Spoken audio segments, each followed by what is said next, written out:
saying like, wait, who's supposed to start the show? Oh yeah, I am. All right. Hello, YouTube. Hello, Twitch. All right. So then, without further ado, let's go ahead and get this show started in 5, 4, 3.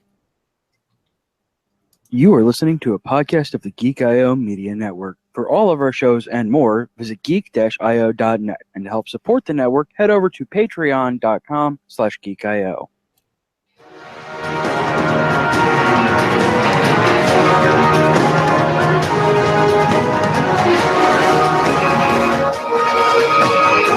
Welcome to Gamer Geeks, where we take a look at the latest events in video, card, and tabletop games.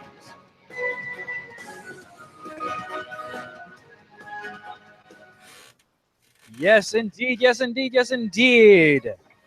Hey, everybody, I'm back. This is Gamer Geeks, episode number 14, recorded the 19th of March, 2017. And I am, of course, CJ Boat, and joining me, as always, are Raul and Delbert. What's up? Hello.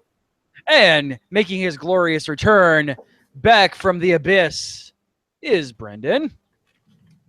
I'm back. With a vengeance. He's more Brendan-ier than ever. And he's in black, so. Actually, he's a little bit less Brendan. He's got a haircut, a little bit a shave. He's literally back in black. Yes. And also that. How has everybody been? It's been 2 weeks since I spoke to any of you guys on this show. Yeah. Oh, man. Having a blast with Zelda. Yeah. Pretty much all I've been doing. Right. Last week I was at PAX East, and Delbert's internet apparently is made of potato grease. So, potato grease moves faster.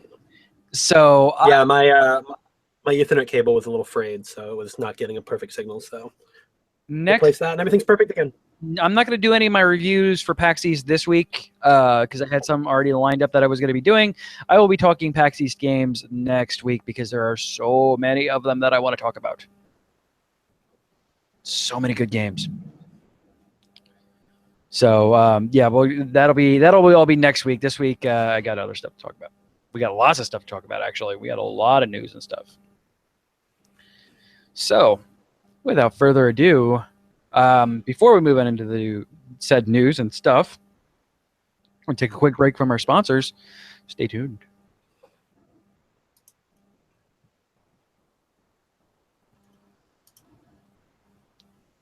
And we're back. If you want an ad-free experience, make sure you join us live Sundays, 9 p.m. Eastern, twitch.tv/geekio show. Then you can just watch everybody stare awkwardly and occasionally say things when we have people in the chat room. So, what? Huh? All right, fine. Button. That's not the right one. On to the news! That's the correct copyright infringing news bumper that I like to play. Oh, yeah. All right. So lots of news. So without further ado, let's go ahead and dive in. So the Video Game Awards aren't the only beasts in town. Why did that copy the wrong one? What? I was not going to say anything about it. That awkward moment when you have the wrong link typed in chat. So South by Southwest was last weekend as well. Funny how I couldn't make it there, though I didn't get any passes or anything like that. So I couldn't send even Raul there, even though it's like 12 hours away from him. 4, but yeah.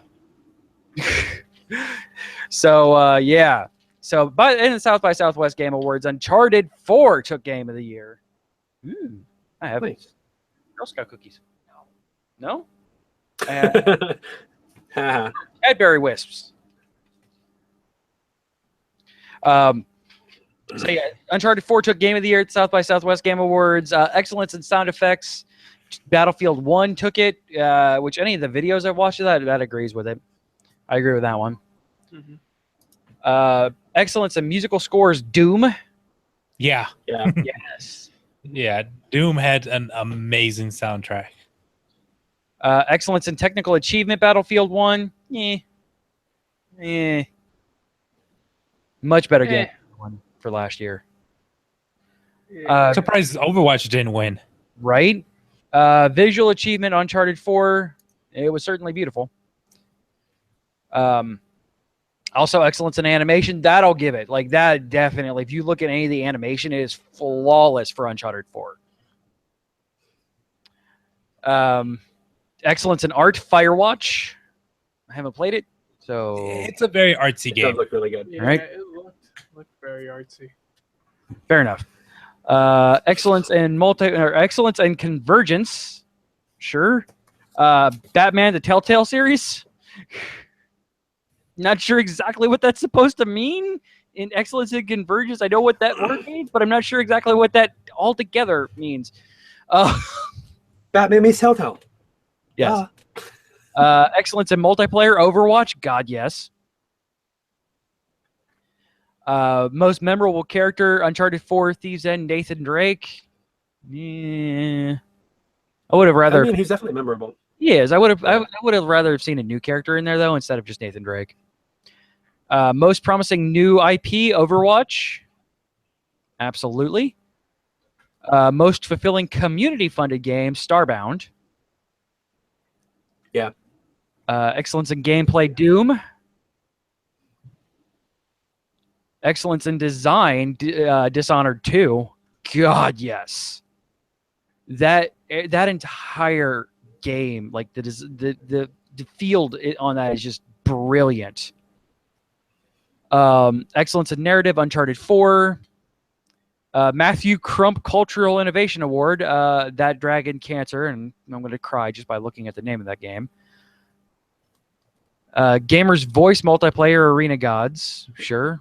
Gamer's Voice Single Player, Owlboy, sure. Fan Creation of the Year, Brutal Doom 64, sure. You have to understand, South by Southwest is super like hipster and like community driven, so I mean, some of these just may not really make any sense outside of the SSSW community. Trending Game of the Year, Overwatch. Esports Game of the Year, Overwatch. Tabletop Game of the Year, Arkham Horror. I played that at PAX East, the new expansion for that one. Arkham Horror, the card game. And that game deserves it. There's so much going on that is really great in Arkham Horror that is just absolutely worth playing. Mobile Game of the Year, Pokemongo. Some little game called Pokemongo. Is that where you poke mangoes? Yes. That one. That weeb Pokemon Go. And of course, Video Game of the Year, Uncharted 4. I do want to see Uncharted Thor all of it. That would be amazing. Nathan Drake finds the hammer. And he is worthy. That's how they make Uncharted 5, just Uncharted Thor. and then has to fight Kratos for some reason. Exactly. See, it's a Thieves and a God's Beginning. Hey, they're both Sony licenses, aren't they? Yeah. Let's do this. Naughty Dog, And get on it. yeah, and the next God of War is going to Norse mythology, so Yep. Make it happen, Sony. Do this thing. So you're telling me the biggest game of the year didn't win any awards? No Man's Sky. That's what I'm telling you. Also, It won an innovative award like Did it? a month ago. or fix the Lincoln. No. Brendan, can you bring yourself up like a tick or two? I can try. Okay. Next news that I'm going to touch on real quick is Android's finally getting Super Mario Run. So Android players can play really hardcore for like 3 weeks like I did and just stop playing. What was that, like 4 months? A 4-month exclusive with iOS? Yeah, well, 3 months. Well, yeah, 4 months. It came out in December. So Yeah, which is a lot better than, say, like Tomb Raider that had a year exclusive on Xbox. it's coming with the 2.0 update. So, I mean, there's that. I don't know what all that's involving with the 5% of according to Nintendo, 5% of players have paid to buy all of the courses for $10, which I was one of them. I spent so much money on that game last year. Not that game, but that political game. Oh, Pocket Politics? I couldn't bring myself to spending the $10 to buy it. Yeah, 78 million downloads on Nintendo by Nintendo's latest count for on iOS. So 5% of 78 million. 78 million is 390,000. Yeah, but then how many of those people actually spent money on it? That was the 5% that bought all the courses. So because there was no microtransactions, right?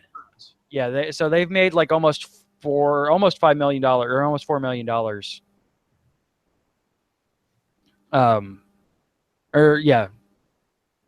it's 3.9 million people bought it. So, the Nintendo made bank on Mario Run. Just they good. Yeah. If they were to include a Mario Maker-esque update with this thing, it would blow up. And where you had to buy the $10 to get the editor, that'd be amazing. Rally levels. That's all I want. Like, you don't have to make actual levels. Just let us do the Toad Rally ones. All right, Raul. Okay, what you got? All right, what I've got. Steam is redoing its game reviews. They're gonna have two separate ones. They're gonna have their overall, which is everyone, and then they're gonna have your verified buyer, the ones that actually spent money on the game. So it's not gonna count people like Amazon's. Correct. It's not gonna have people that say got it for free. People who didn't spend money on the game. Well, I wonder if they're going to take out like anybody who enters in codes for it. Like if I get a review copy for something.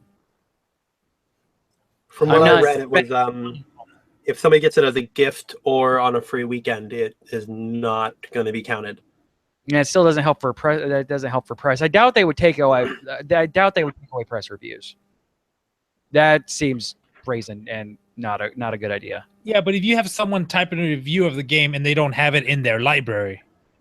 Well, I mean, if you're press, you have it in your library. Well, yeah, but then there's some people who just go in there just to tank the score. That I want to see. That's one thing I love on Amazon. That's how I figure out a lot of my stuff. By the way, geek-io.net/Amazon. I do a lot of my reviewing on what I'm going to purchase just by going to. I limit everything out to verified purchasers only. So, yeah. Okay. Next, the new console war, which is between repair shops and the manufacturers of Xbox, PlayStation, is because like they don't want other people opening up their boxes. Yeah. And what the repair shops want, they want them to actually release an official repair manual, like the actual schematics for the consoles, so they can repair it better, get first party parts, because they have to ship all their parts from China, which takes a few weeks. Yeah. And if they had all the official documentation and all that, they would be able to repair it, but they don't want that because it's their proprietary technology. Exactly. But who? Yeah, they spend money to develop it. They spend millions and millions to develop it. But like, who owns this piece of plastic that I bought? Is it me or them? And that's the eternal question, though. I mean, that's the question with computers. That's the question with games, even. Yeah. A little bit of news from PAX South. Toe Jam and Earl, Back in the Groove, is coming to the Switch. I cannot wait for Toe Jam and Earl on the Switch. That is the perfect platform for this game. I didn't. It was at PAX East too. There was a playable demo there, and I didn't get to see it unfortunately because when they were doing the demos for it, I was working. So I did not get to see it, but man, I watched some of the videos of it. It just looks so good. I can't wait. It's the perfect platform for this. Man, the only thing I can say about the Switch right now is that it needs more games. Yep. Bring it on. Toe Jam and Earl being one of them. Yes, please. And I'm probably going to pick up Voice, which is tablet mode only type of game that uses the touchscreen. It's a rhythm game, but I'll talk about that later on. All right, so Game of the Year, Legend of Zelda Breath of the Wild. Speedrunners have already beaten it. Of course, because they're crazy. Last one I saw was 53 minutes. And it's just an optimized run to like which runes you pick up first, the bomb, the magnet, the status lock, and the cryo. And then you go through all that, and then he just runs straight for Ganon. Sounds about right. There's a little bit of a... What's that? Which would be pain in the butt, by the way. I didn't watch this yet, but... Yeah. The thing is that he's got all perfect dodges, which helps. Yeah. I mean, that's just really good at it. Yeah. The thing is that there's a slight controversy on it, because to be able to get to Ganon's castle in a good time, you have to jump on a horse. Yep. What some runners did was they grabbed the amiibo that gives you Epona. Epona, yep. So it's kind of like, would you consider that a tool assisted, or no? Would it be a valid run? It's valid. I think it's a valid run. I mean, it is a legitimate thing built inside of the game that is not a hack. You're not abusing anything that was not meant to be there. Would you consider like a turbo controller? I've read that turbo controller is tool assisted. Yes, absolutely, 100%. What's that, Del? I've also read that the speedrunners who are up in arms about the amiibo say that it's only like a 15-20 second difference without it. Yeah, but I mean, it's a tad quicker. Thing. Yeah, but 15-20 seconds in a speed run. I mean, you've seen speed runs like on. I mean, it's gonna. Oh yeah, but it's also gonna be a long time before Breath of the Wild is to the point where seconds matter. Yeah, because they're still optimizing the run, because one hit and that's it. Yeah, I like how German voices gave off another 10 seconds, by the way. That's just brilliant. Yes, that's the insane thing, is that they're played in different languages to see which one has like the shortest dialogue boxes. I kind of would like. I think I'm going to, once I finish Breath of the Wild. I don't have the Epona link. I don't have that one, but I think I'm going to try a. I'm going to try a speed run after I beat it. Oh wow, he's see-through. He's going through right. He's camouflaged. Nice. Yeah, I was gonna pick one up, but everybody, like, because of Breath of the Wild and it being Epona, like, everybody is freaking out and making it so much more expensive than it actually is. Like, I couldn't find it for less than $50 anywhere. Holy crap! Yeah, at my local store, the only ones that they have is the Moblin and the Archer Link, which I'm not sure what Archer Link gives you. Archer Link gives you some badass bow stuff.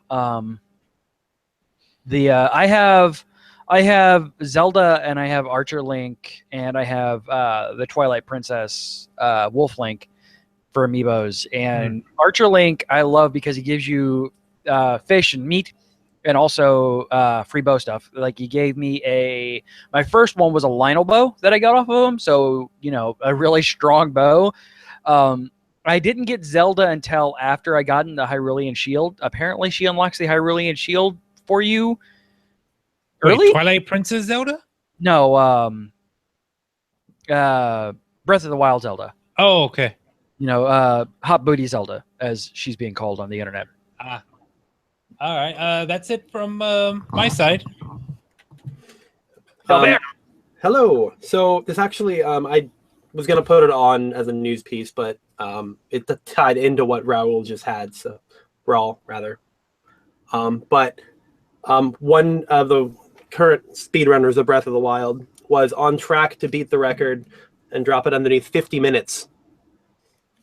Jeez. And the game froze during the final boss. Oh no! Oh, I heard about that one. Oh my Yeah, god. it ties right into it. So, but as of Friday, he had already beaten the new world record with a time of 50 minutes and 17. So he came back and took it forward, but yeah, it's already sub 50, I'm sure. Man, I'm just wondering. And that's just a week after. What they only have games done quick in the summer and in the winter, right? Yeah. Yeah. So I'm wondering if that's going to be on the docket this year. Oh, I'm Almost. sure. If not summer, probably winter, if nothing else, because it's going to be a year out. Summers Yeah. might be too soon, simply because it is a couple months after and people are still trying to get the Switch. But Oh yeah, that's true. Oh, by the way, Switch should be in stock at GameStop next week. fancy. Yeah, I mean All they right, have. It's good that they sold their stock. Now they just got to restock it and sell out of it again. Yep. Let me tell you though, it runs real great, and when you're driving to South Carolina. Yeah. But yeah, so another Breath of the Wild piece. Follow your dreams, kids. 10 years ago, a random guy was on a forum asking about how you'd be able to start working for Nintendo. He basically said his dream, October 7th, 2007, his dream was to live in Japan and work for Nintendo as a game designer. Need help trying to figure out how to achieve it. He needs to do all this sort of stuff. His name is actually in the Breath of the Wild credits. Woo! Oh. Corey Bunnell. He moved to Japan and started got an internship with a smaller game developer, and eventually started working for Nintendo. He joined Nintendo in 2014. That is so great, man. Which means he almost immediately started working in Breath of the Wild. Yeah. and his title for what he worked on in the game was massive in its own right. Like, he's not just best boy. Like, yeah, no, he is the head of wildlife program. Well, wildlife programming. So basically, all the critters in the game is designed with his AI. yes. Wow. So every time that I run into a deer, I actually had a buck run me over. Yep.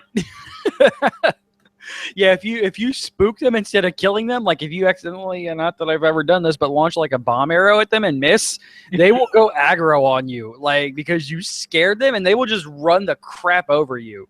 I thought he was just going to run away, but no, he put the head down and boom. Only deers run away 100% of the time. Every other animal will aggro you if you piss them off. Let's see, the rams will do that. Wolves are just straight up aggressive. Like, yeah, but once you kill one, they run. Sorry, I just really enjoy Breath of the Wild. Obviously, like, yeah, he's gonna take a freaking godlike effort to not have this be game of the year. Yeah, good on him though. Seriously, I read this story earlier today, and I absolutely love the fact that that he made it. Just absolutely, if you have it, stick with it. Yeah, the fact that he managed to go from asking about something on a forum to graduating from a major university in Japan to almost right into Nintendo. Anyway, like getting accepted to a university in Japan as an American is really, really hard. Yeah. Like, he wasn't just not just an exchange student there. He went to school there. Like, yeah. So it was pretty exciting. So definitely, if you have a dream, go for it. Moving on from that, still in Japan though. Apparently, there's only one model of PlayStation 3 still being sold in Japan, and that's the charcoal black 500 gigs. Sony recently announced on the console's Japanese page that shipments are scheduled to conclude soon. Oh no, the last generation console is dying. Yeah, but it's still, I mean, it's been going since 2006, so the fact that it's still being sold is incredible. Yeah. Well, I mean, it has a large game library. The PS3 was good. Yeah, oh yeah, absolutely. And Japan is notoriously good at not picking up the next gen immediately. That's why the PSP lasted for as long as it did before the Vita came out. And it's not like you can't walk into like any pawn shop and see like 50 PS3s. Yeah. But it's still, you know, like the end of an era type thing. Yeah. You know, I mean, the Wii U had a very sad ending. Yeah. But then again, I mean, at least it got Breath of the Wild. Yeah. It's what happened with the GameCube when Twilight Princess came out. It's like, hey, we've got we've got Twilight Princess for you, GameCube. Beep. It was pretty much done. You tell that to any Smash Bros. Player, and they will smack you. Well, no, there's people who still playing Smash Bros. On the 64. No, but the Nintendo, the GameCube one is that's the one that most tournaments are done on. Oh, really? Oh, okay. Yeah. That's right. That's right. Yeah, that is the quintessential Smash. Because I guess they didn't like the slipping mechanic in Brawl, right? Yeah, that's exactly it. And the Wii U one, they say it was a throwback closer to what they got with the GameCube one, but it just wasn't enough to make them go away from their tried and true. Their meta.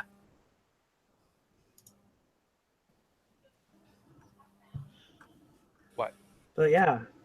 So aside from that, the only other thing I have left is the CEO for Telltale, Kevin Bruner, stepped down from his position. Did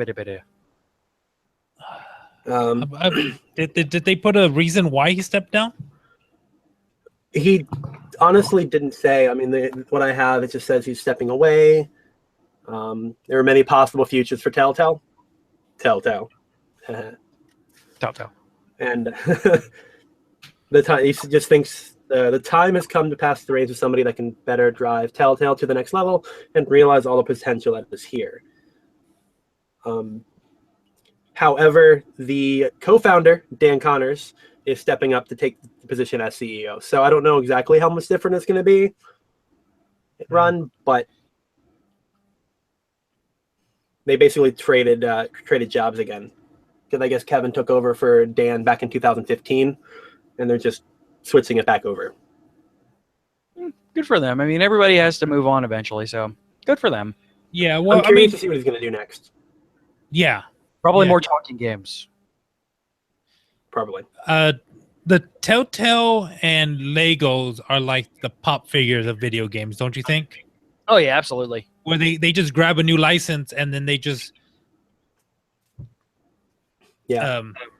make millions on it. Yeah. God, what have they done? It's been like Walking Dead, Minecraft, Batman,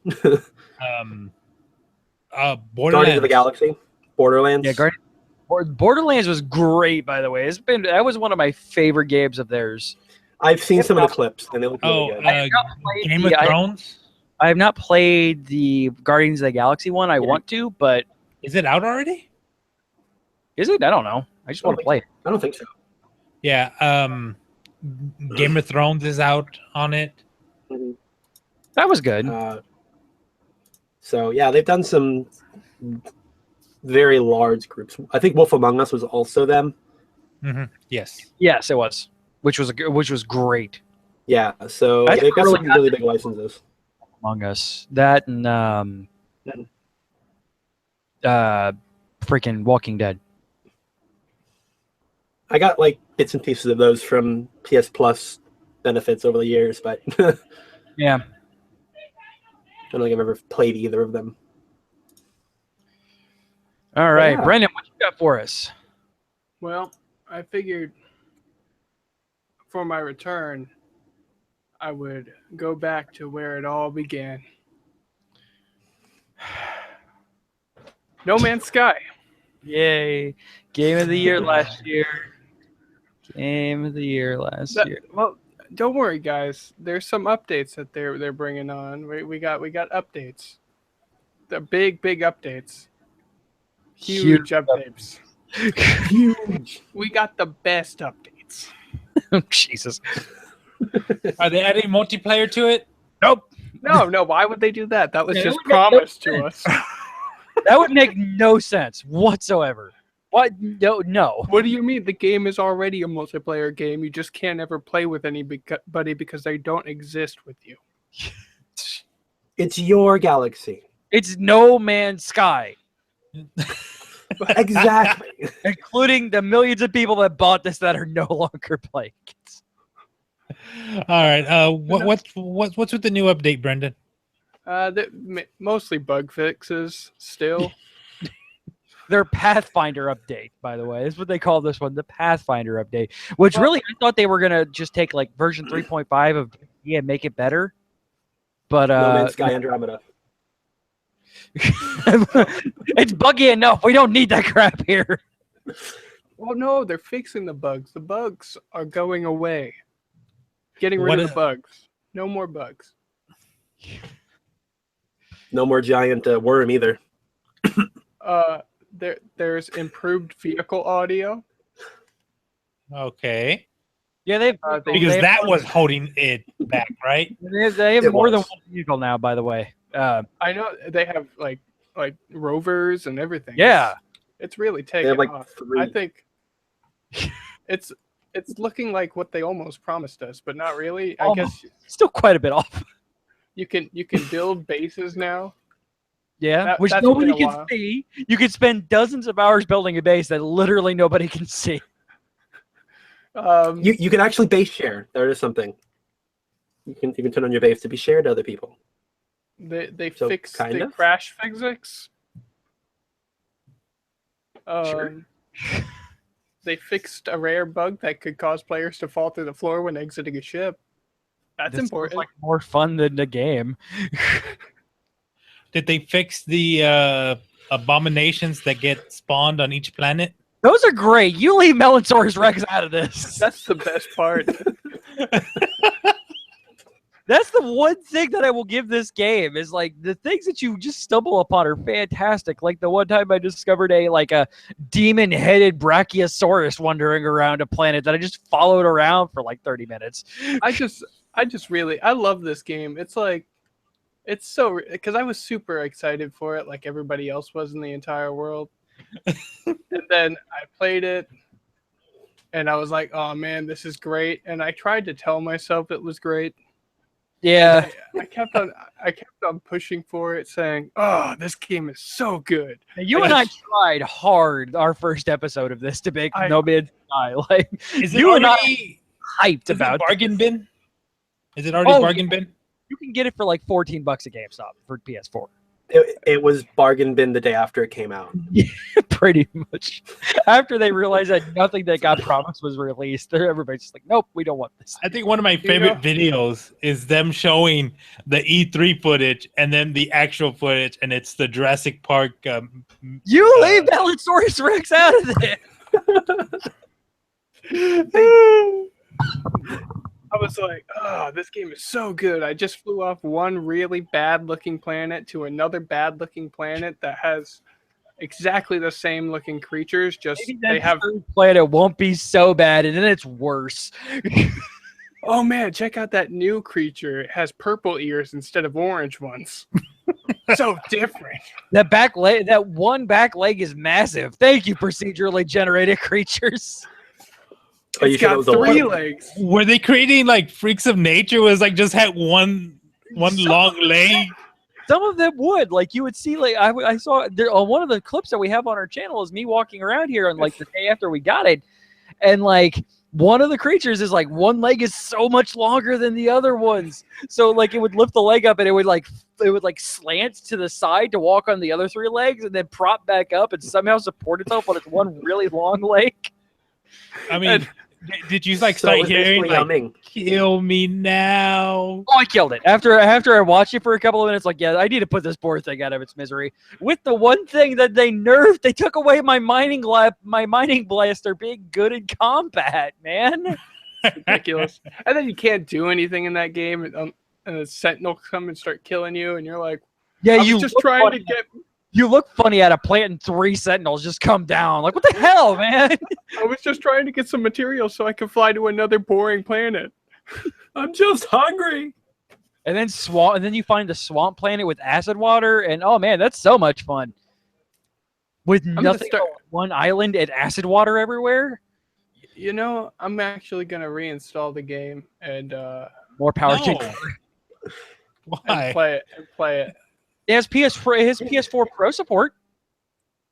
Oh, So I mean that's wonderful.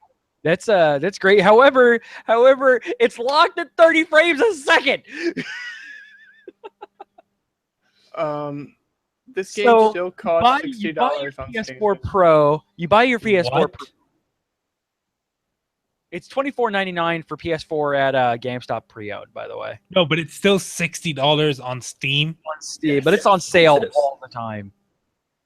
It was on sale like 4 days ago for $35. Yeah, it's still, that's Still still too much. no, yeah, like, yeah. If you can get it for under 20, like if you just want it for the experience of having it and the potential, because there's still so much potential. Now they're actually working on it again. By the way, thanks for actually working on this game.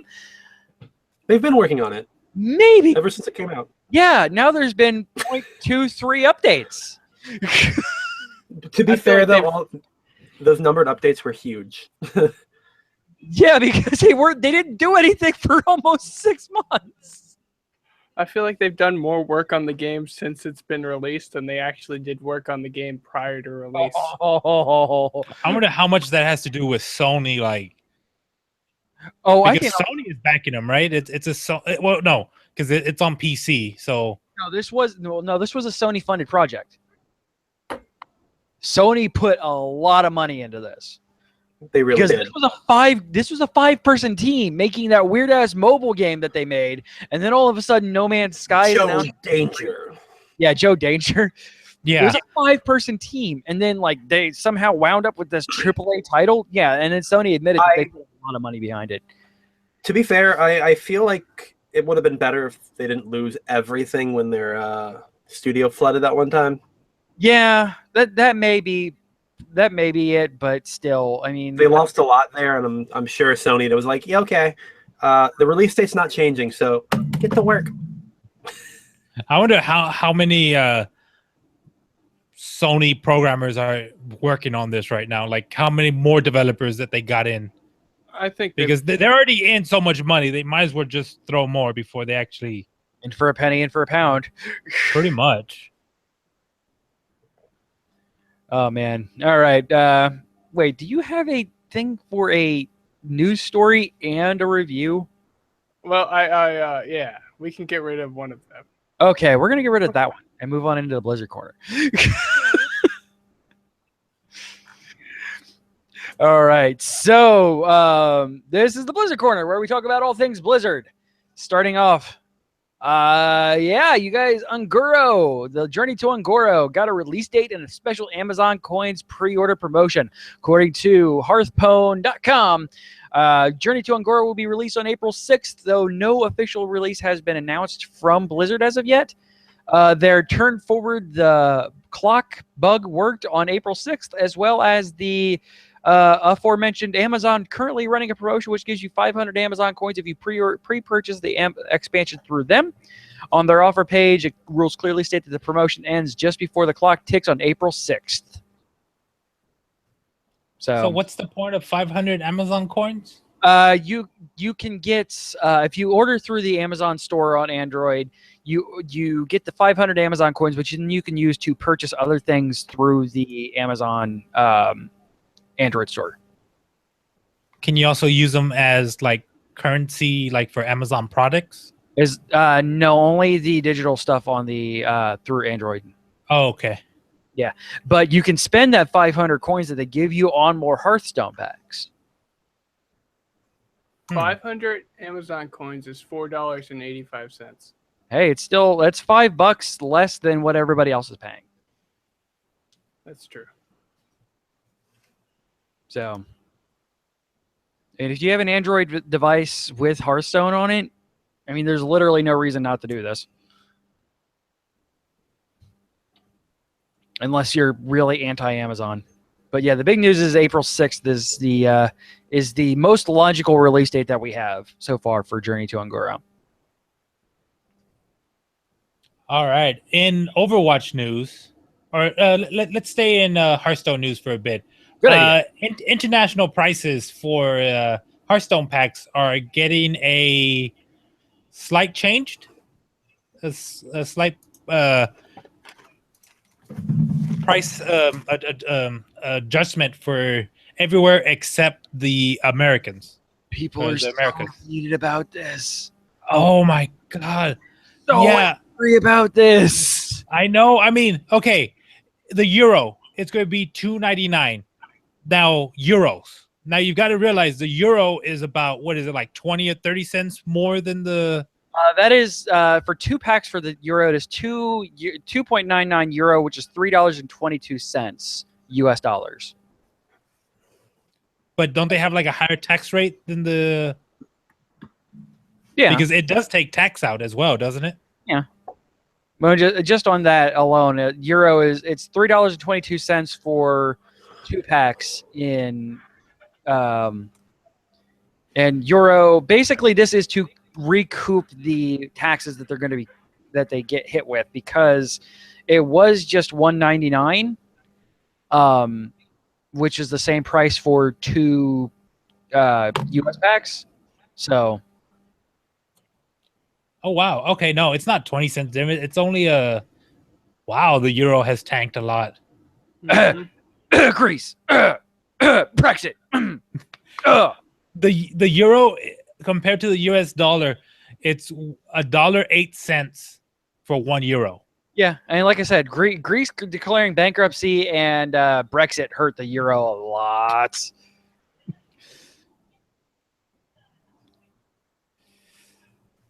So I'm guessing it's a good time to travel in Europe, right? And that's the reason why a good friend of the network, Justin Robert Young, did it for his honeymoon. Oh yeah, that's because the No, the- it's basically. I mean, it's pretty much 1 for 1 at this point. So, pretty much at this point, gone are the days of you spending twice as much in England than you are over here. So, I mean, it's a good time to travel to Europe, and you can also get more games over there. wait, UK uses the euro for it now, but they still use the pound, don't they?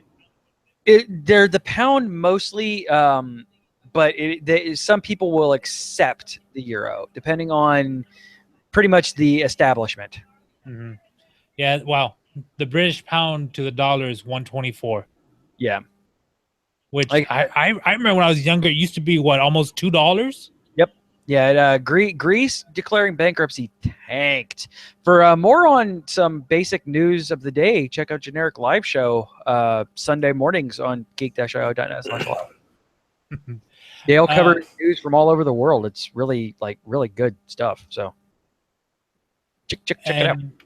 And in Overwatch news, besides the brand new hero, the Anchor Tank or Risa, they also released a new comic which shows a story between Torbjorn and a village and Bastion. Nobody came out of the closet this time. So all you people who didn't like the fact that Tracer was gay, you don't have anything to worry about on this one. Though Torbjorn came out as robosexual. Yeah, and I think this comes out like right after the Bastion short. Yeah. So it's like its universe is like, you want more from it. You want so much more from. You want them to start releasing like either a weekly comic or make their own series or something, right? Seriously, put this shit out on Netflix. Like, I don't like cursing on this show, but put the stuff out on Netflix. Like, oh my god. The Made Fire motion book would let you see this and have some video and some audio involved as well. So motion comics, those are always great.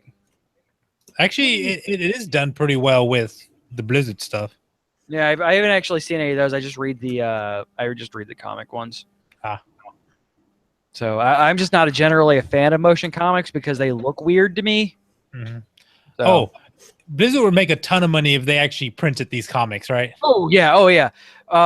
Like that's the one thing I was looking at when I was at PAX, because Blizzard has a huge merch booth there. I didn't pick up anything while I was there because they didn't really have anything that I wanted except for the Enraged Winston plushie.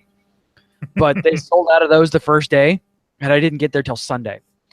But I was looking, I'm like, man, just come on, just give me something, like some kind of comic book for this. That's all. Like, people are jumping at getting more story for this. It's frustrating that they are not doing it. Well, I'm also saying, like, out of the comics they have so far, release those in paper print, and even though people can get them for free online, people will buy them up. Oh, absolutely, no doubt. First edition. Oh, right. I would have to contact my comic book guys to get me the first edition of those. Oh yeah, no, that's you getting a hold of my friends over at Emerald City and just be like, "Yep, you give me them there. You got any more of them there Overwatch comics?"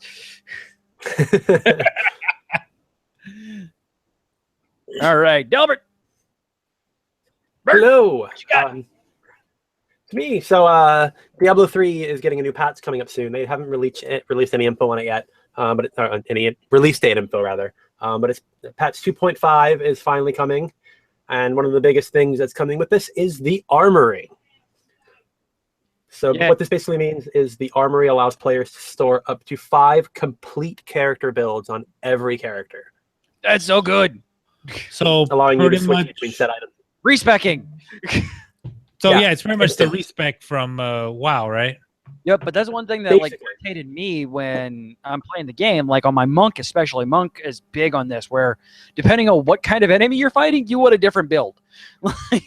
Yeah. So it's a combination of respec as well as one of the inventory management things that WoW has, like one of the mods for that, because it allows you to switch between items you're wearing, runes, gems, all your skills. Just hit a button, so you have a completely different set. Wow. So do you have to like go up to a guy to do this, or is it like on the fly that you can do it?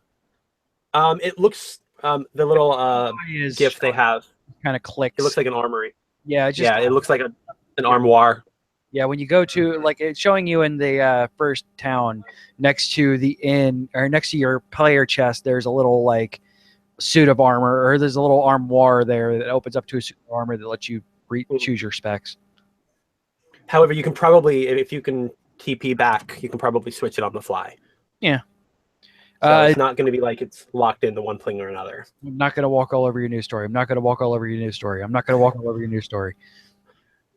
Paragon points are not going to be modified, however. So Thank you. If you do have a difference between 2 different sets you have, you're going to have to reallocate them.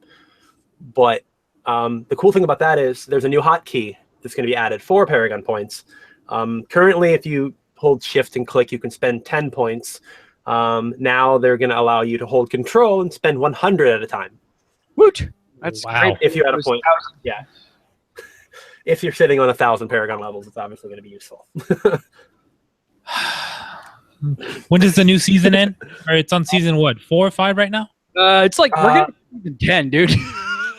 Season 10 begins March 31st at 5. Nail it. In Pacific. Also, seasons are finally coming to console. Wow. Oh, they never had seasons for that? No. All right. Yeah, they're finally bringing it in. 2.5 is also going to bring about a crafting materials UI. So no more losing an entire stash box to materials. They're finally just going to move everything away. Everything you have, wherever you have it, is going to be moved into this new tab. Sort okay. of, you know. So And I you're assume when not, you get it, it's going to automatically go in there. yeah. Yeah, So it's I'm. not going to take up space. Oh, that's so great because you're In fighting addition, for that one legendary, but you can't fit it because you got a stack of like Yep. gems or something. yeah. Now, there's also going to be, when you're using the materials at Kanai's Cube, there is a convenient fill button that you can click to automatically move everything available that you need into the cube, so you don't have to try and put everything in there individually, which is pretty awesome. So is it probably And going to drop that when season 10 starts? they haven't dropped a release yet, but I'm sure it's going to be relatively close. They do I know tend the to put big patches like this in with the seasons. So yeah. it would not surprise me if 2.5 does not drop on March 31st. However, that's me speculating given Diablo's past on these. And then the last but not least with the patch 2.5 is something called Primal Ancients.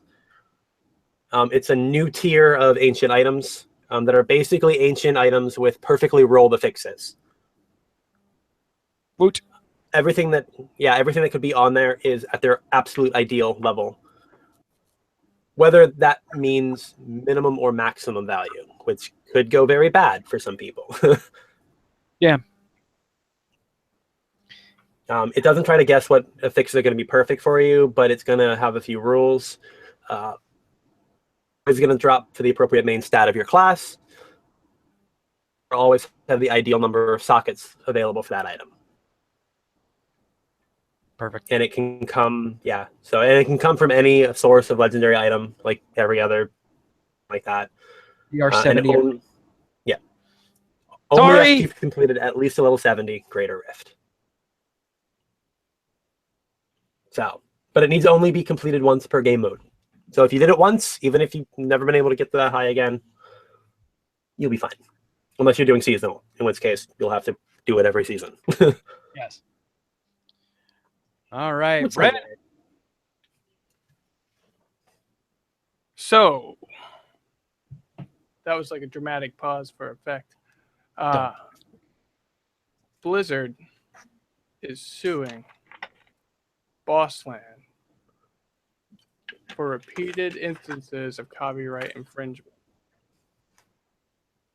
But don't worry, they're only seeking the minimum. Well,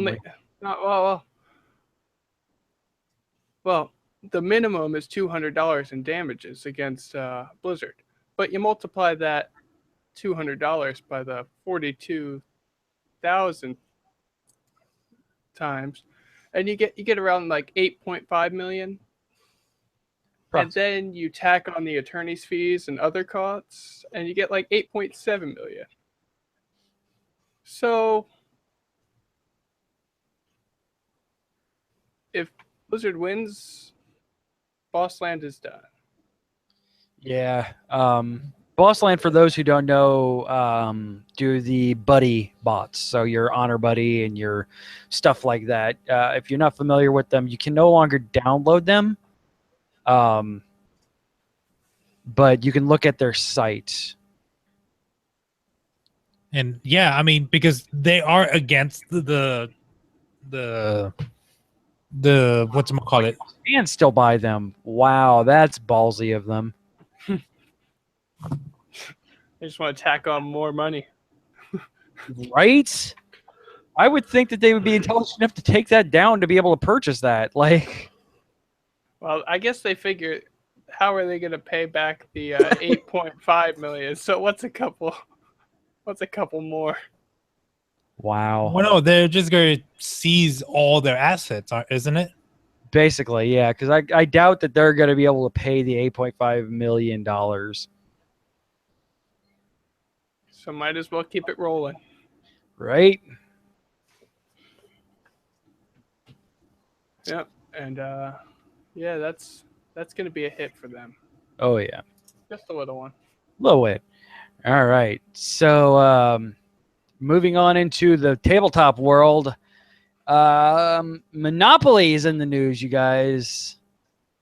Monopoly. What is Disney finally taking over the world, taking over entertainment, taking Not that over? Oh, okay. Thank you. Yeah, Google. So, Oh.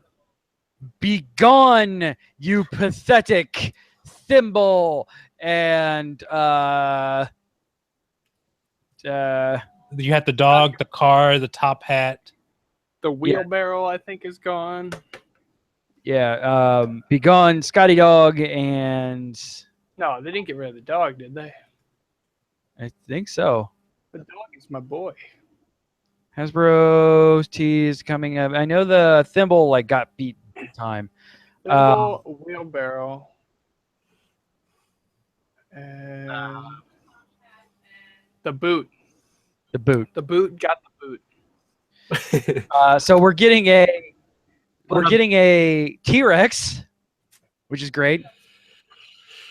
We're getting a duck, which is great, and a penguin. It looks like a penguin, a cat, and is that a battleship?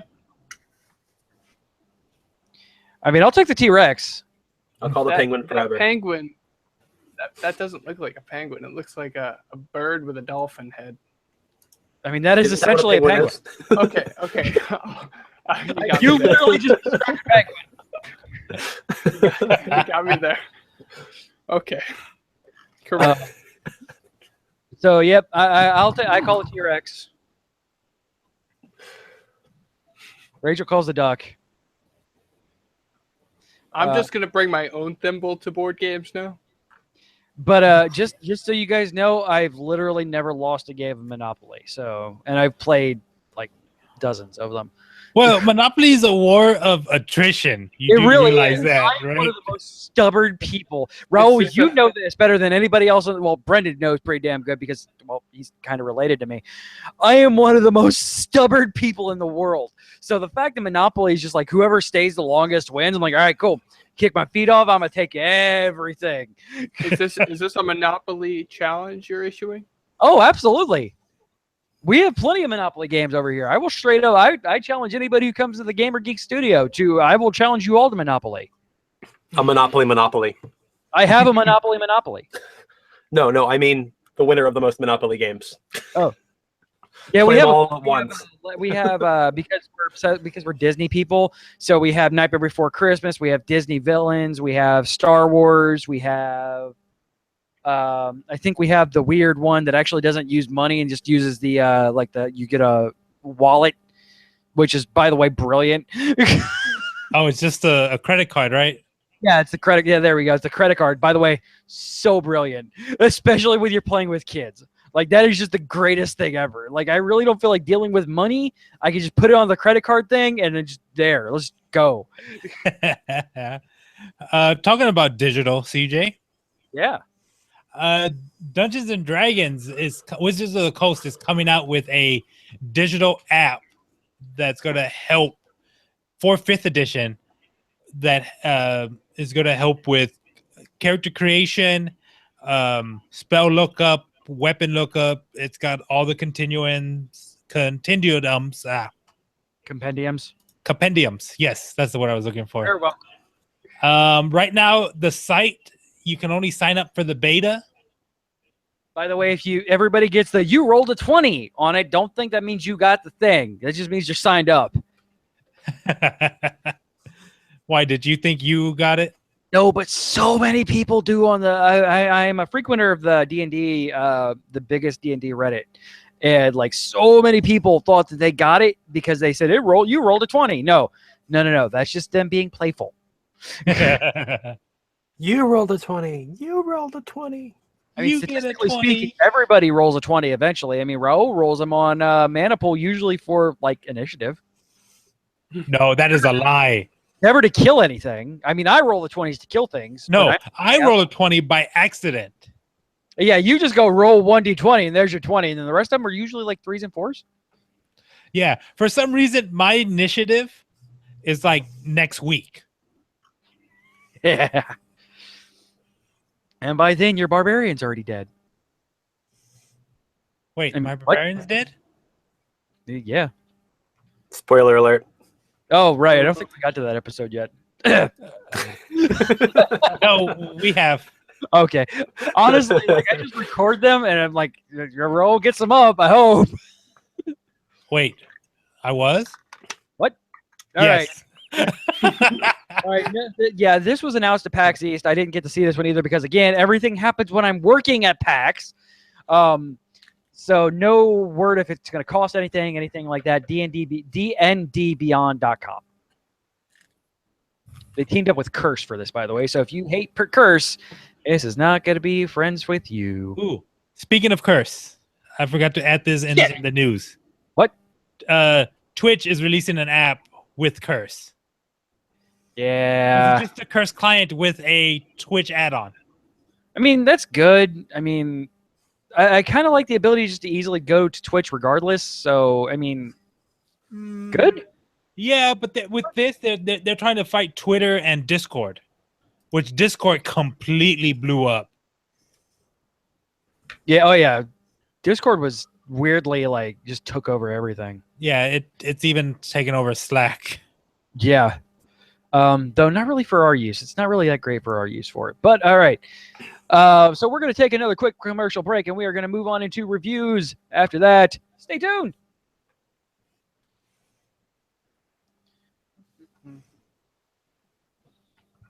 Check on Rachel's Zelda game. What you doing? Find it. Got it. Rachel's dying. Climb and dying. Climb and dying, like you do in Legend of Zelda, so especially when it just starts raining because Breath of the Wild hates you all. Yeah, you start to slip even with the climbing set. Yep. It sucks when you're trying to get to a shrine like at the top of a mountain. You know it's there. It's like, all right, cool. I can make it before it starts raining. Well, I'm just gonna stand here. But you do know that at that very last bit of stamina, if you jump double the height, right? Yeah. But you have to kind of get it. You have to get that timing down just right to do that. Mm-hmm. All right, so we're gonna go back, and I'm gonna open up this page right here. All right, so 3, 2, 1, and we're back and into review. Science.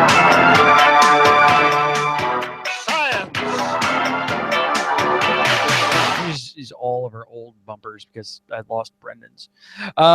This is a review segment. We're talking about what we were playing, and I got quite a few here that I'm going to review. So I'm going to start first. All right.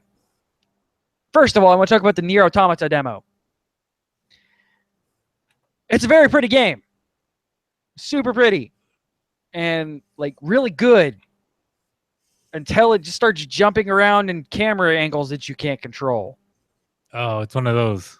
Yeah, like because it tries to combine so many genres into the game. Like you're in a Devil May Cry kind of game where it's just beat 'em up, beat everything up.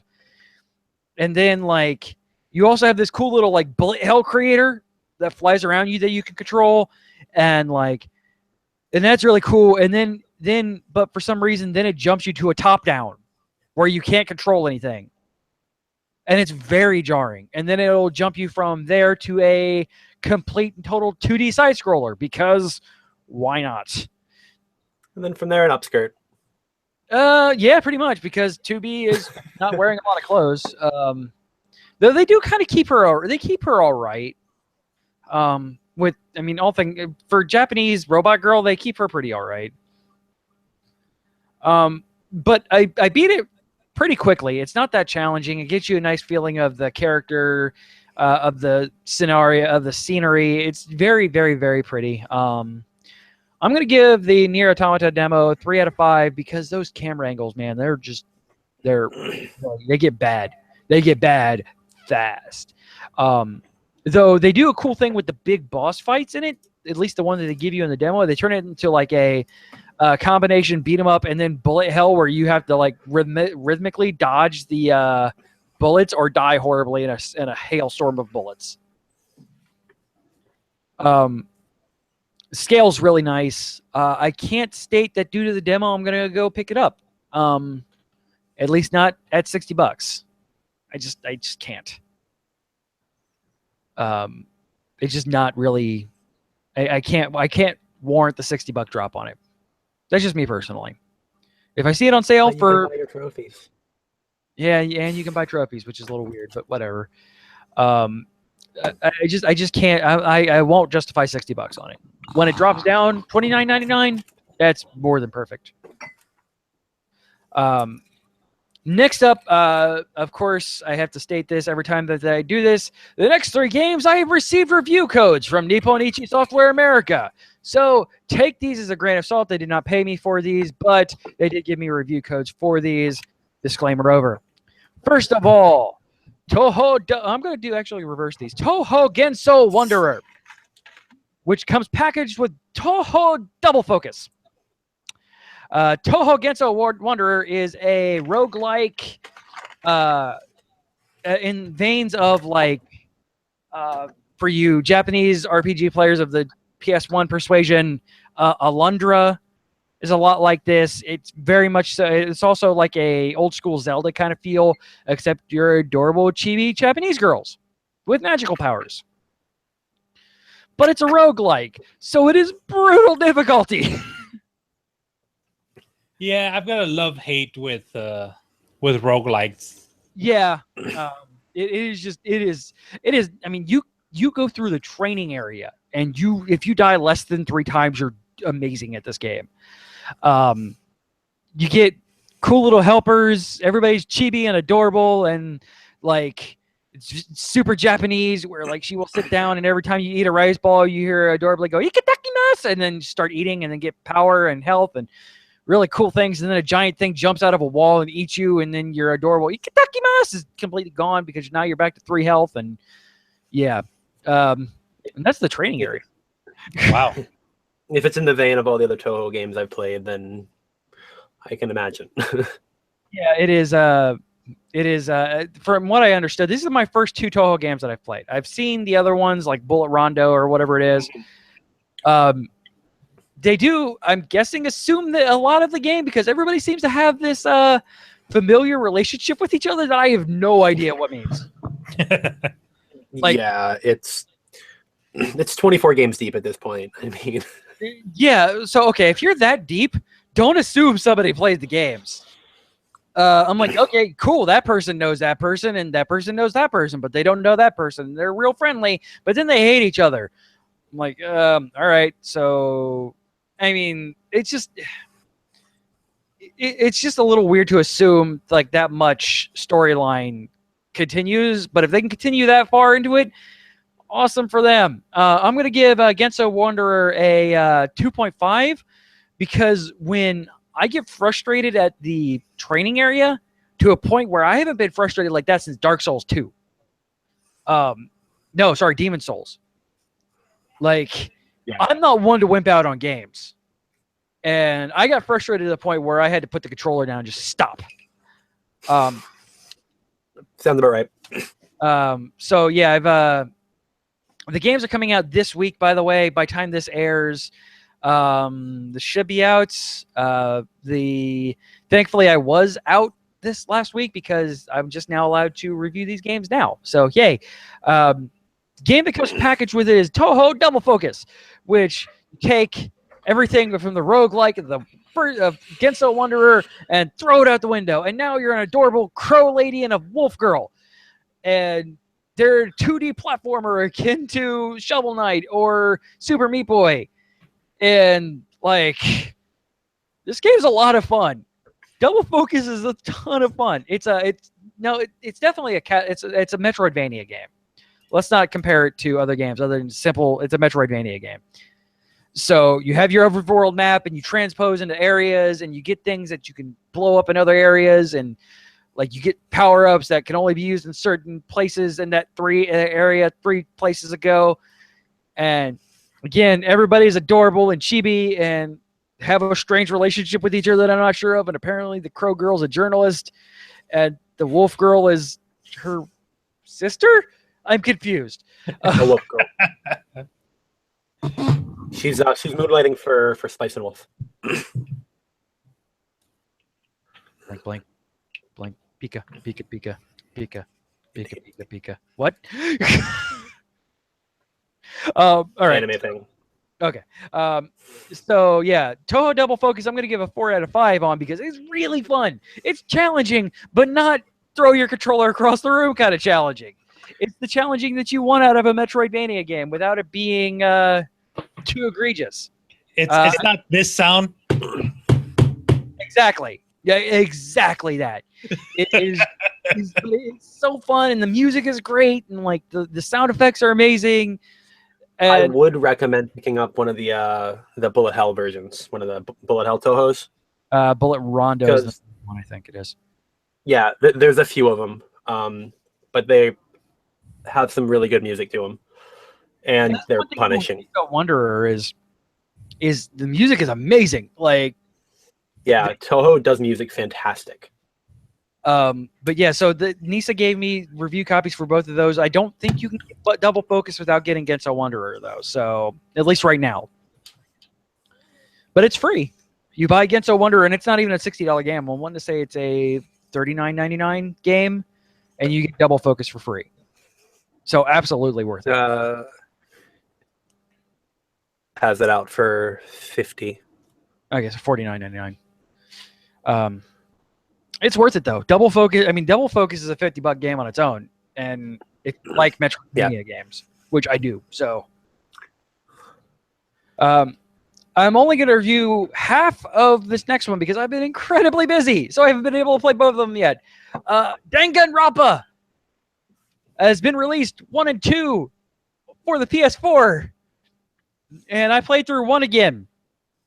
And Danganronpa, for those who don't know, is like Phoenix Wright meets Hunger Games. Battle Royale, that's what I was looking for. Yeah. It's very bad. Where a bunch of teenagers that have all really great personalities are put into this horrible situation, and your favorite character always dies. Always dies. But the PS4 version takes what was in the PS Vita and like obviously makes it big and beautiful and amazing. And they redubbed all of the voice actors with the anime voice actors in both Japanese and English, and like amped up the music and added some extra cool things in there that weren't in the PS Vita one. I haven't played the Steam one yet, so I can't state that if it's what's in the Steam. It wouldn't surprise me that it's what's in the Steam version of them. That's actually one game that I've actually wanted to try. It is, but I'm not a big like it's a puzzle solving game, right? Yeah, it's Phoenix Wright. It's you're solving murder mysteries and trying to get people convicted. I'm trying not to spoil too much, but the cool thing is during the trial phases, you get like these really cool little mini games that you can play in them to correctly or incorrectly point the finger. But yeah, don't ever get attached to anybody in these. They will die horribly. What your favorite character always dies. What stuff is different from between the PS4 and the Vita? Because I played them both, so I don't know what the difference is between the new release. All of it is voiced, 100% voiced by the updated anime with the Danganronpa 3 anime actors. Okay. So you have a lot of better voice actors than the weird ones that were stuck to being, what could be on the Vita. You have more cinematics. It kind of gives it kind of gives a little bit more of a backstory to it. Like if you watch the anime, it doesn't 100% go with the game. It kind of adds a little bit more, so they add some extra stuff into that. 2, I've heard adds more into it to explain a little bit what the hell's happening in Danganronpa 2. Yeah, 2 was definitely a weird departure that I wasn't expecting. It was, and like Danganronpa is one of those ones that like if you don't really fully finish the game, you have no freaking idea what's happening in them. You have to finish the game or they give you no answers. Yeah, it's no answers up until you complete the final trial, and then you get everything and a lot more than you expected. all you know is F that bear, he's evil. Yeah. Yeah. So, if somebody has played the Vita version, is it worth picking up the remake? Absolutely. Especially if it's been a while since you've played the Vita version. The cool thing with this one, you get both. You get SDR 1 and 2 with one purchase. I really wish it would have came with the Mystery Despair Skullgirls or whatever it is. Oh yeah, the weird other one, like shooter actually, type version. which was weird, Yeah. but I only watched videos of it. I want to play it. Oh. It was amazing. Though, yeah, don't try if you read anything online. By the way, I'm not going to spoil anything. If you read something online, make sure you still play them Danganronpa 1, then Danganronpa 2. Not going to say why you wouldn't, but play them in that order. For the love of all that is holy.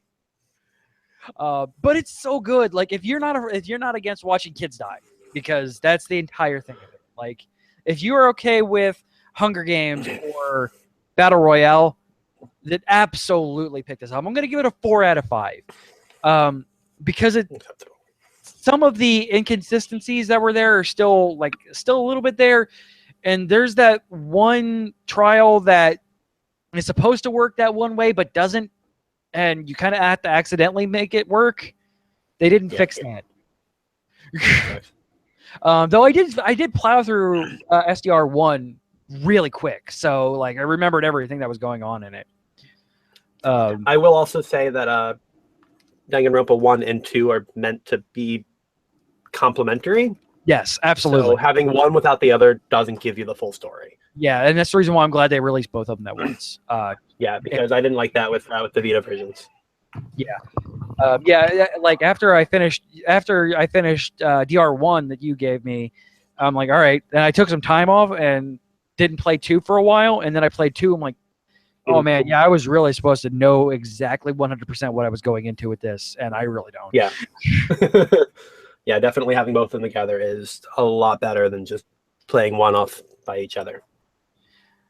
So yeah, 4 out of 5 for Danganronpa 1 and 2. Pick it up if you are into that kind of game. If you are not a puzzle solver, or if you have a problem with children dying very violently, they pull no punches. This is Japan, folks. Not everybody. There's not always a happy ending. Unless there is. Well, yeah, but Japan is definitely one of those countries that is not afraid to say, nope, there's no happy ending involved in this. Look up Nice Boat. I am a nice boat. No. Do you get the reference? Please tell me someone gets the reference. Japan is definitely one of those countries that is not against just being like, yep, you think everything is going to be good in the end. Nope. Look up Japan's School happy Days. ending. When you get a chance, CJ, look up heard it. School Days. School Days is brutal. Japan's version of a happy ending has tentacles. So. Yes, exactly. I'm gonna do DR2 not next week, but the week after. Final game I'm not gonna spend too much time on. I picked up Shovel Knight for the Switch. 5 out of 5. That game is brilliant and perfect for the Switch. Like, it is so good. Don't say that, CJ, because It is so ridiculously good. do I have to buy it again because I have it for PC? No, you have to buy it again because you can bring it with you, and it works so well on the Switch. Like, it is just everything works so brilliantly for the Switch. I love it because platformers are like my kryptonite. I love platformers. And of course, I had to make Shovel Knight and Shield Knight a lesbian relationship. Because obviously I've not hidden the fact that I am a fan of strong female protagonists, and if I can make Shovel Knight a strong female protagonist, I'll make Shovel Knight a strong female protagonist. Do they not have the body switch in the PC version? They might. Did you not make King Knight and Queen Knight? And Queen Knight talk like King Knight and King Knight talk like Queen Knight? Because that's fantastic. I don't know. I haven't opened famous. it in a while. I haven't opened it since the Plague of Shadows. If you get the $30 one, the treasure trove, it comes with everything, including the King Knight / Queen Knight expansion coming out soon. So you get the Plague of Shadows, you get the one where you can play as Plague Knight, you get the one that you can play as Black Spectre Knight, Knight. Spectre Knight, and then Queen Knight or King Knight coming soon, as well as the full Shovel Knight experience. Now that's a game that's still updating. That's amazing. Yeah, like this is coming. Like PC and Switch are getting the King Knight, Queen Knight DLC at the same time. Yeah. Well, the thing with the PC version is that once you have it, they're just giving you DLC. Yeah, and that's the difference on this one. You could buy base Shovel Knight for $9.99 on the Switch, but at that point, you might as well just go ahead and buy the $30 and get everything. Yeah, because that $10 Spectre Knight is just that story, right? It's not correct. Okay. But yeah, it's absolutely freaking worth it. I never played Shovel Knight on the PC, but after hearing Mig talk about it a couple of weeks ago, I'm like, I wanted a game other than Breath of the Wild because I'm a trade-in Bomberman because that game's a disappointment. And get what, like $2 for Agreed. it? It's better than it's going to be sitting on my nightstand not doing anything because I honestly have zero desire to play it. But like buy 2 more Joy-Cons. A 4-player game would actually be good. 4 people playing that game, it would probably be better, right? You know what'll be better with 4 people playing it? Mario Kart next month. Just buy 2 more Joy-Cons and blow up your kids. No, I'd still rather play Mario Kart with them. Oh man, I forgot about Mario Kart next month. Yep, Mario Kart April 28th release date for. We forgot to announce that if we had a show last week. But yeah, April 28th is Mario Kart 8 for the Switch, and yeah, absolutely. But yeah, 5 out of 5 for Shovel Knight on the Switch. I freaking loved it. I'm still like wanting to play it. It's so good. Okay, talking about wanting to play it again. This is my final review. Not the last time I'm going to be talking about Legend of Zelda Breath of the Wild, but I finally finished the game, which I would say about 70% complete, I guess. Because right now I'm sitting on 76 shrines opened already. Oh, she went to bed. We are at, I think, 80 shrines on ours. Which they're all the hidden ones now. Yep.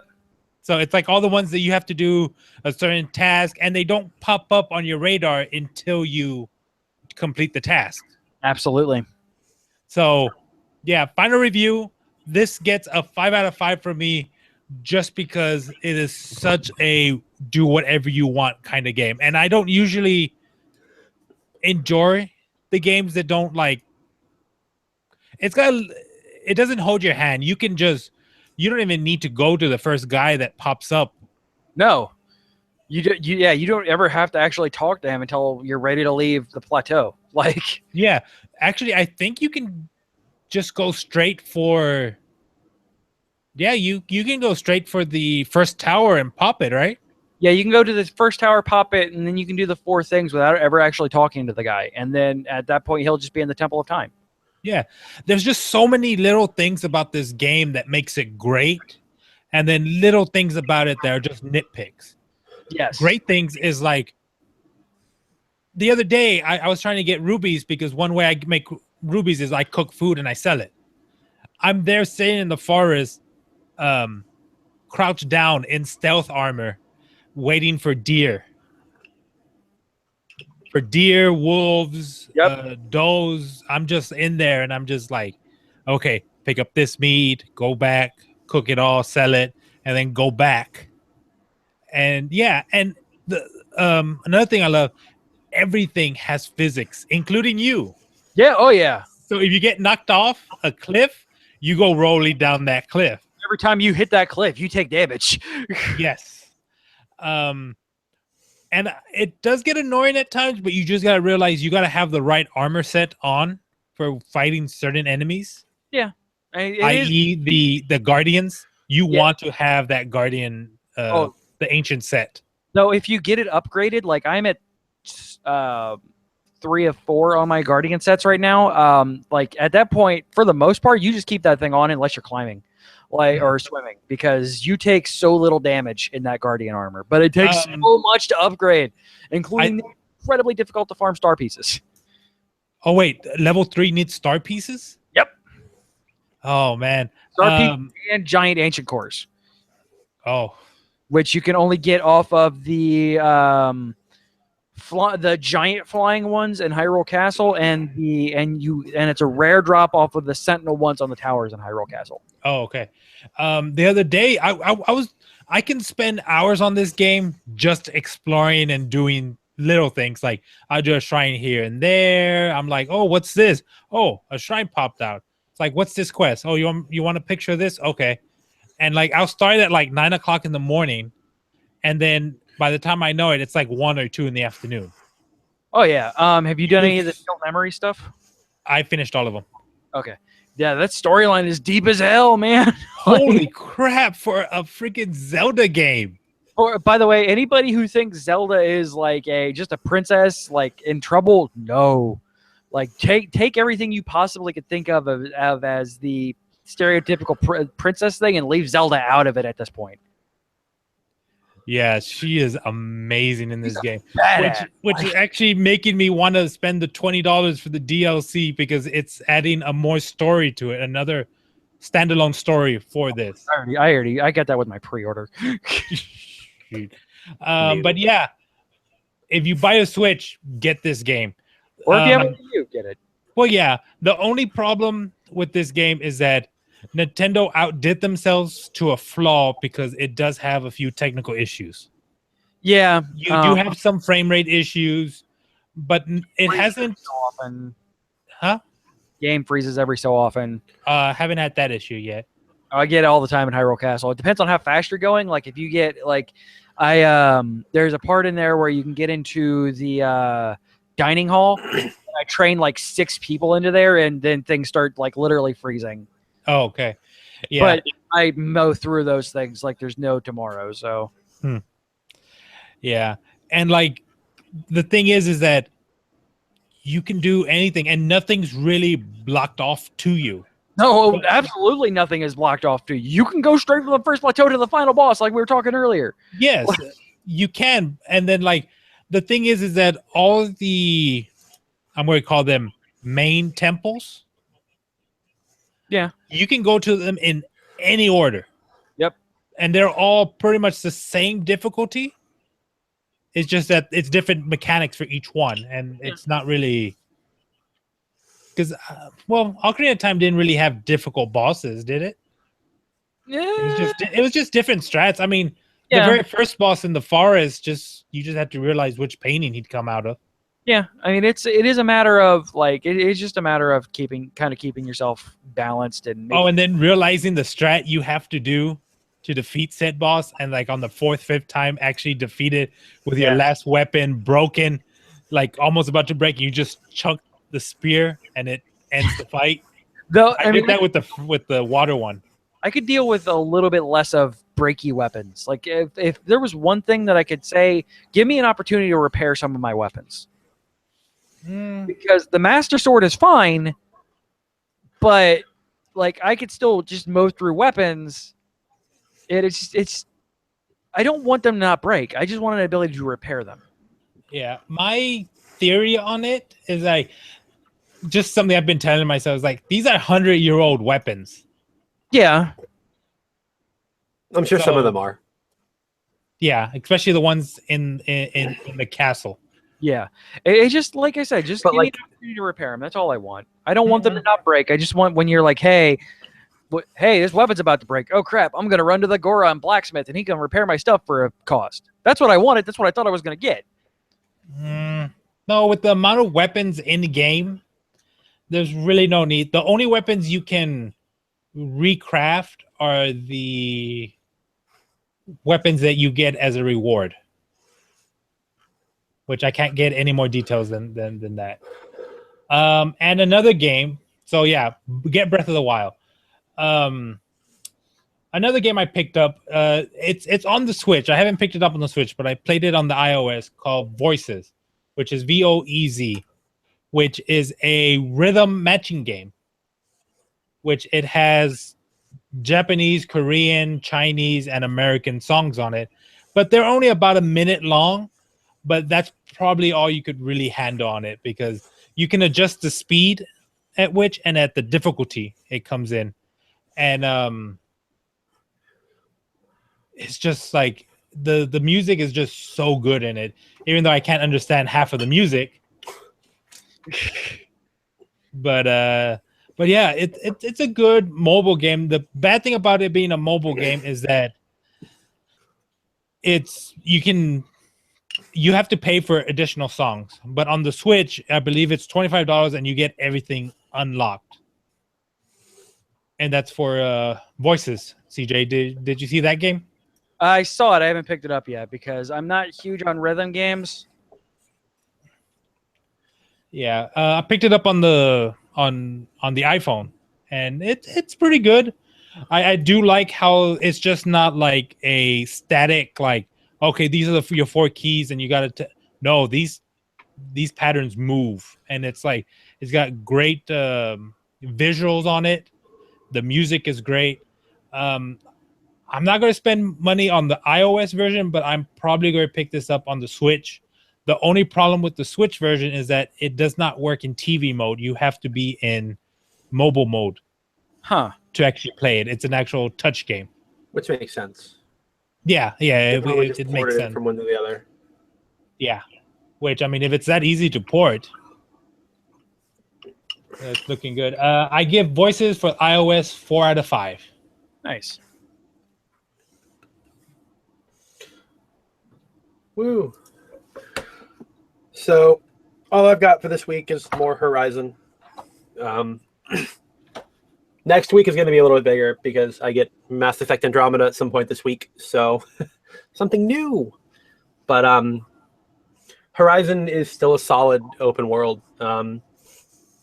The cauldron aspect, where you go in and do a dungeon and fight a boss at the end, is still fantastic. Haven't gotten too far in the story yet, but from what I can tell, it's a pretty good storyline so far. They're doing very good at pushing out little pieces here and there, so you're not getting like a massive like chapter every every quest, but it's doling out enough information where you're wanting to see the next mission. So it's slow, it's deliberate. It's still definitely not what I expected from Killzone's developers. Killzone was never very big on story. Shadowfall did really well, but it wasn't a really big storyline driven game. And that's why I'm super surprised at Zero Dawn being as good as it is in that aspect. And I still haven't taken out any of the major super large monsters or dinosaurs yet, but soon. I'm coming for them. Yeah. So you're waiting until you become like a badass, and then. I mean, I'm already a badass, but. No, I'm scared, actually. I've seen some of the bigger guys, and I've passed them. I'm just like, I see them, I'm going to ignore them. I was doing, so there are these, I think I mentioned it in the last time, but there's like fast travel points that are like giant brachiosaurus type things called tall necks. I was recording, and I noticed it when I was doing the editing, but I was on top of the tall neck and just about to start it, and I saw something in the corner, and there were just massive moving things. I'm like, what is that? That looks exciting. Let's go investigate when I'm not recording. I walk over there, and there's these things called thunder jaws. And basically, they are apex. They're the top of the food chain in this entire world. And they were terrifying. I stood on the like ravine corner watching them for a minute. I'm like, yeah, I am not going down there for those guys right now. Legit. Yeah. And then as I was going to one of the story missions, there were a hunting ground for behemoth, which apparently, from when I was talking to someone else who has the game, they have like 7 different weapons that they can utilize to destroy you. So I'm like, I am glad I didn't stop to fight them. But yeah, the cauldron aspect opens up new aspects, new ways to approach missions. Basically, what a cauldron is it's small server of knowledge that when you actually override it, you get access to being able to access and take control of the other machines that you find. One of the cauldrons I took down allowed me to override snap moths, which are basically giant robotic alligators. One of the quests I had that I had previously been putting off required me to go find this lost group of soldiers that was left outside the gate when they closed it. I hunted them down and eventually found the lone survivor alone on an island. And he told me that he's perfectly fine getting back, but I need to retrieve his bow from the snap maw that dragged him into the lake. Since I had taken down the cauldron already, I did a read of the land and I went and overrode the snap maw that I needed to kill.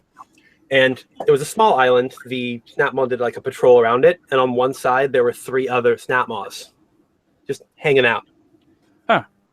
I wish I was recording because I watched this one snap maw that I overrode kill all 3 of them before dying. Jeez.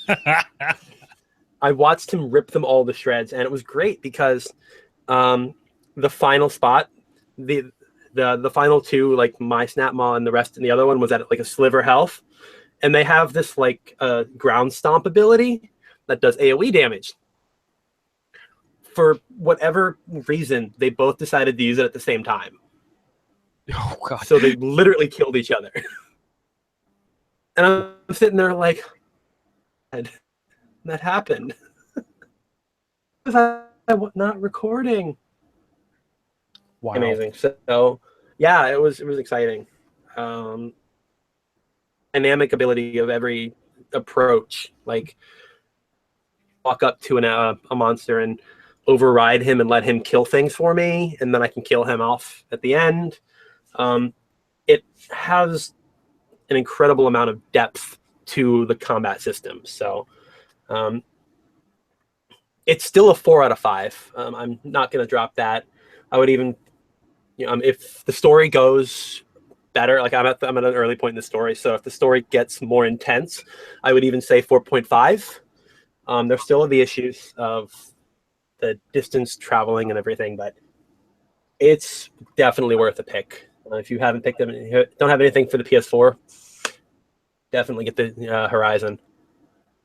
Yeah, I've been. The only reason why I haven't gotten that yet is just because I've been so busy with the Switch. But I still like look at Horizon. I'm like, man, I really want to play that so bad. Oh, it's fantastic.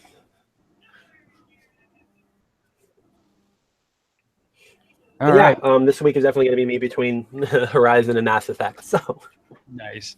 Yeah, I'll probably pick up Horizon. Oh wow, there's like a bunch of games I need to play. Whew. Right.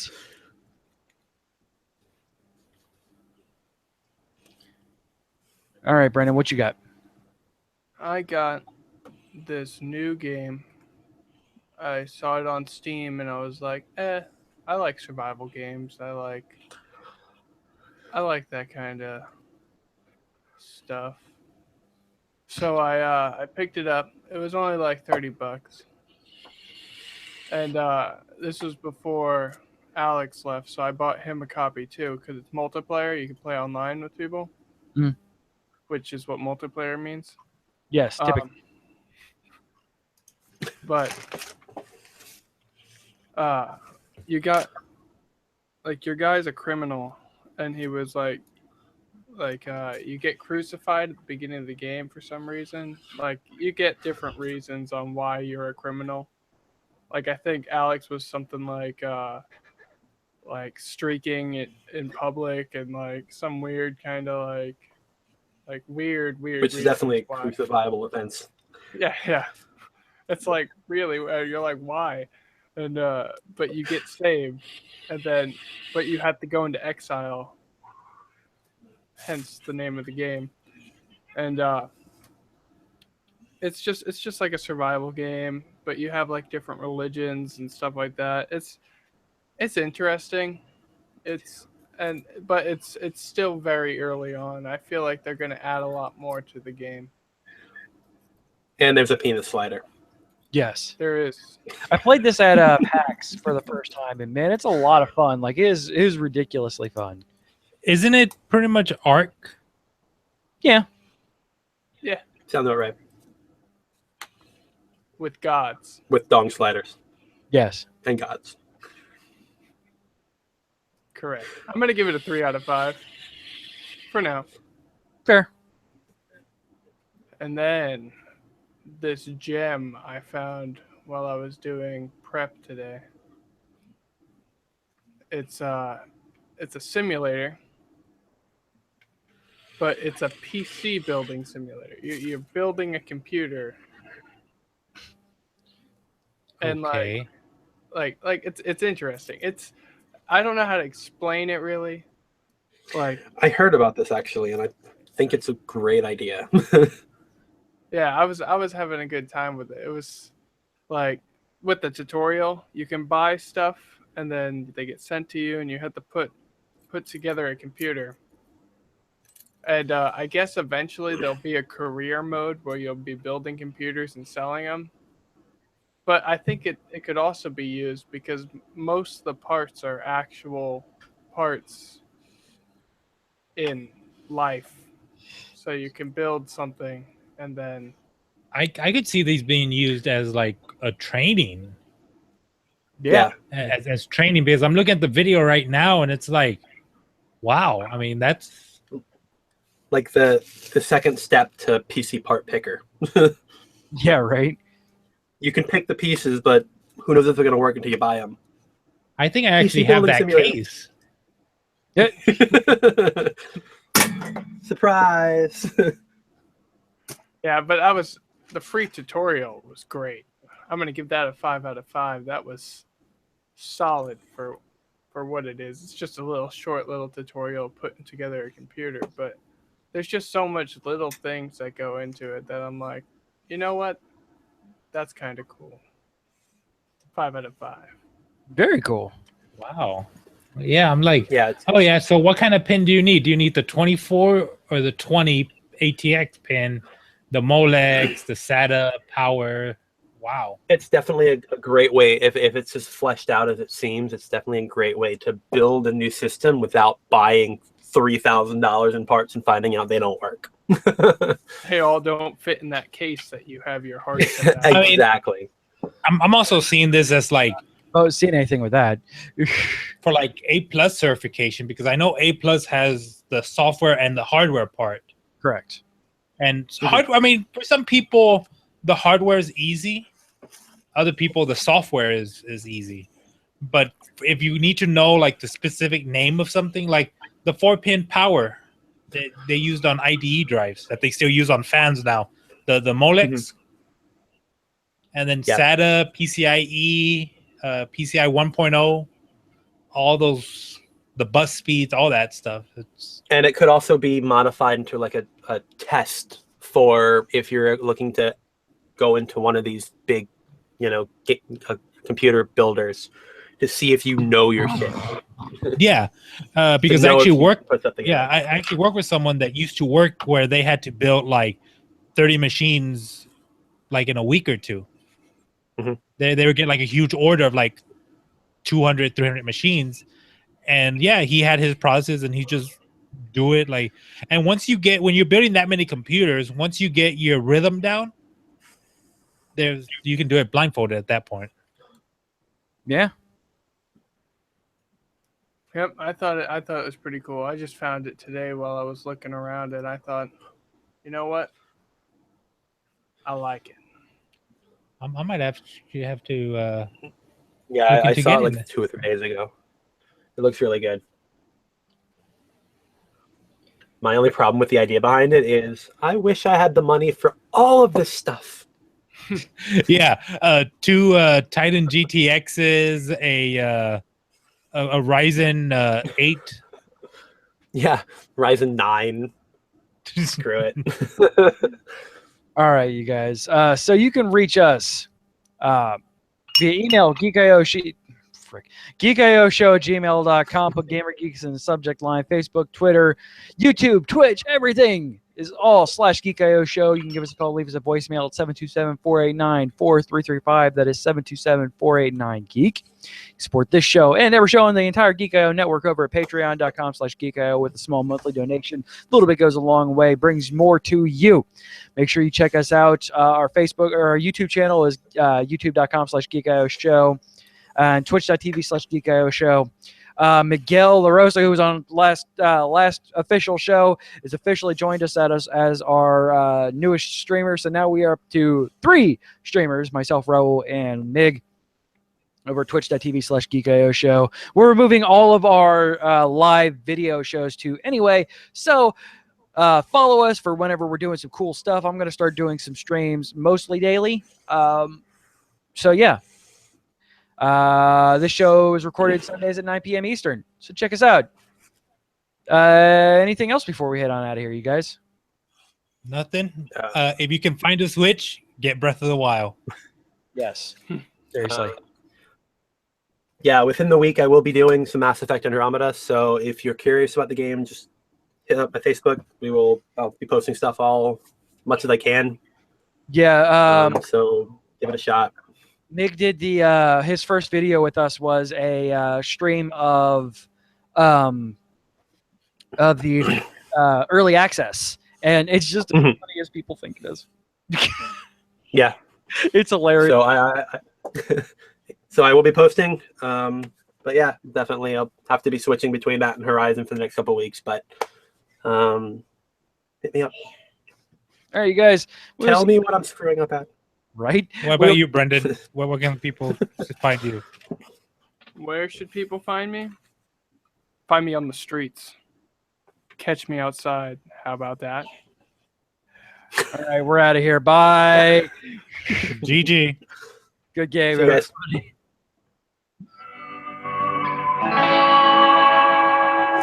This has been a Geek.io Media Network production. Copyright 2017.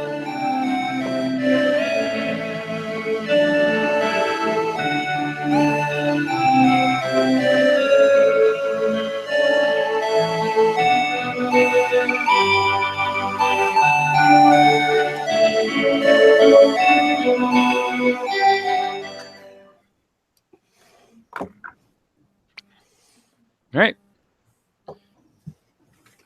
Save project as. All right. Doesn't sound like I'm gonna have to do lots of editing. Just minor tweaks. Oh. Well, no. The minor tweaks is take off the pre-show and silence all the ad space. Yeah, it's standard stuff. Yeah, it's nothing. Minor stuff. CJ. Yeah, 14. Yes, 14. Yeah. Hopefully no one saw what I did last week. Oh. I tried to do a one-man who's that? I tried to do like a quick rundown of all the things, and it didn't really go well. If I do something like that, I have to like write an entire script out. Yeah. Yeah, you can't just wing it, unfortunately. I'm applying for jobs at Twitch because they need stuff that I am done in the past. Media relations stuff or IT. They need data analysts. They need project managers and some media relations stuff too, but those don't pay as well. I can analyze the crap out of some data. Yeah, but I've actually done it, so you know. All right, I think I'll put this on my YouTube. Raul, I have put an auto host for us up, by the way. auto host. Yes, put up auto host for Geek.io show.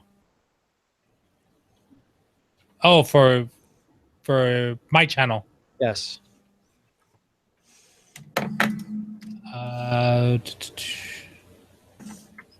Okay, I'll set that up. Yeah, that's something that I'm trying to push for us to do on all of our individual channels. Mhm.